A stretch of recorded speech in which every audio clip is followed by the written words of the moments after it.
கையில் சின்னஞ்சிறு குழந்தைகளை வைத்துக்கொண்டு ஒரு பணிபுரிபவராக அலுவலக சூழ்நிலையிலும் பெண்ணாக குடும்ப சூழ்நிலையும் பல பொறுப்புகளில் இருந்தாலும் நானும் உங்களைப் போல உயர வேண்டும், என்னையும் கைட் செய்யுங்கள் அக்கா என்று வைராகியத்துடன் குருதேவா வாசியோகத்தில் பயணிக்கும் நமது ஸ்ரீ நந்தினி அவர்கள் சில வார்த்தைகள் பேசுவார்கள்.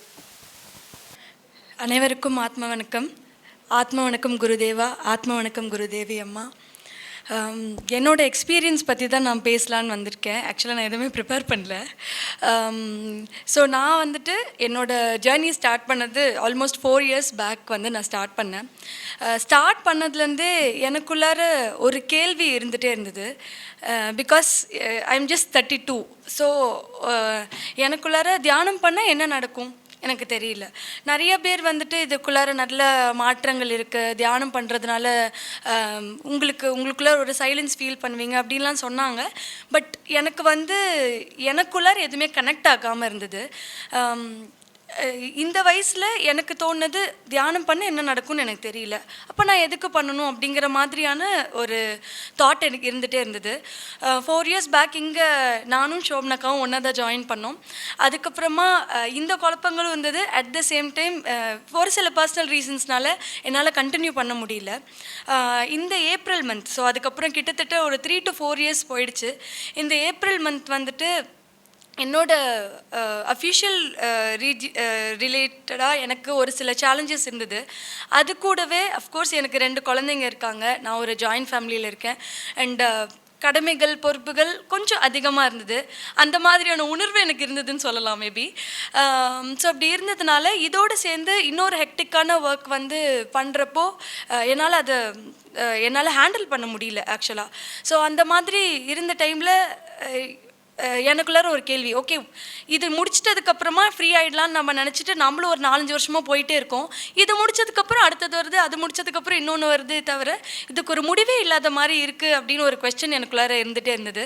அந்த டைமில் தான் அம்மா திருப்பியும் சொன்னாங்க, இல்லை நீ ரொம்ப கன்ஃபியூஸ்டாக இருக்க, நீ முதல்ல உனக்குள்ளார ஒரு காம்னஸ் இருக்கணும், சும்மா உட்காரு அப்படிங்கிறது மட்டும்தான் சொன்னாங்க.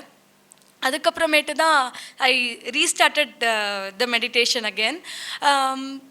வந்ததுக்கப்புறமா குருதேவா அவர்கள் என்கூட பேசினார்.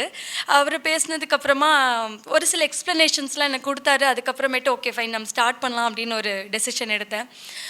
அதுக்கப்புறமா ரொம்ப அற்புதமான விஷயங்கள் குரு ஷோபனாக்கா, குரு லலிதாம்மா, குரு விஜயலக்ஷ்மி அம்மான்னு தான் நான் சொல்லணும். பிகாஸ் ஒவ்வொரு தடவையுமே அம்மா சொன்ன மாதிரி நான் அவங்கள விடுறதே இல்லை. ஒவ்வொரு தடவையும் அவங்க எனக்கு கூடவே இருந்து கைட் பண்ணாங்க. ஒவ்வொரு தடவை நான் மெடிடேட் பண்ண உட்கார்றப்பவும் மெடிடேட் பண்ணி எந்திரிக்கிற அந்த 10 minutes 15 minutes புது விதமான நந்தினி உருவாயிட்டே இருக்கிறத நான் பார்த்தேன். என்னோட பல கேள்விகளுக்கு அந்த 10 நிமிஷத்தில் என்ன தான் விடை கிடைக்குதுன்னு எனக்கு தெரியவே இல்லை. தியானத்தினால இவ்வளோ விடைகள் கிடைக்குதா, இந்த அளவுக்கு நமக்குள்ளார ஒரு அவேர்னஸ் வருமா அப்படிங்கிறது எல்லாமே நான் தெரிஞ்சுக்கிட்டேன். எனக்கு மட்டும்தான் வேலை இருக்குன்னு நினச்சிட்டு இருந்த அந்த இன்டென்ஷன் எல்லாம் போயிட்டு இது ஒன் ஆஃப் த வேலை, அவ்வளோதான். எனக்குள்ளார இன்னும் நிறைய விஷயங்கள் இருக்குது, என்னால் பண்ண முடியும் அப்படிங்கிறத உணர்ந்தேன். கல்பனாமா சொன்ன மாதிரி ஒவ்வொரு விஷயத்துக்கும் ரியாக்ட் பண்ணிட்டு இருந்தேன்னா அப்சர்வ் பண்ண ஆரம்பித்தேன், ரெஸ்பாண்ட் பண்ண ஆரம்பித்தேன். என் குழந்தைங்க கூட ரொம்ப காமாக பிஹேவ் பண்ண ஆரம்பித்தேன். என்னோடய அலுவலக ரீதியாக நிறைய விஷயங்களை நான் சாதித்தேன். ஒரு சில விஜயலக்ஷ்மி அம்மாவுக்கு தெரியும், என் கூடவே இருந்தாங்க. அந்த இடத்துல அந்த ஏப்ரல் மந்தில் ஒரு ஹெக்டிக்கான ப்ராஜெக்ட்டு, அதை கண்டிப்பாக பண்ண முடியாதுன்னு நான் ரொம்ப தீர்க்கமாக நம்பினேன். பட் ஸ்டில் ஒவ்வொரு தடவையும் என் கூடவே இல்லைம்மா உன்னால் முடியும்னு சொல்லி விஜயலக்ஷ்மி அம்மா எனக்கு ஃபுல்லாக கைட் பண்ணாங்க.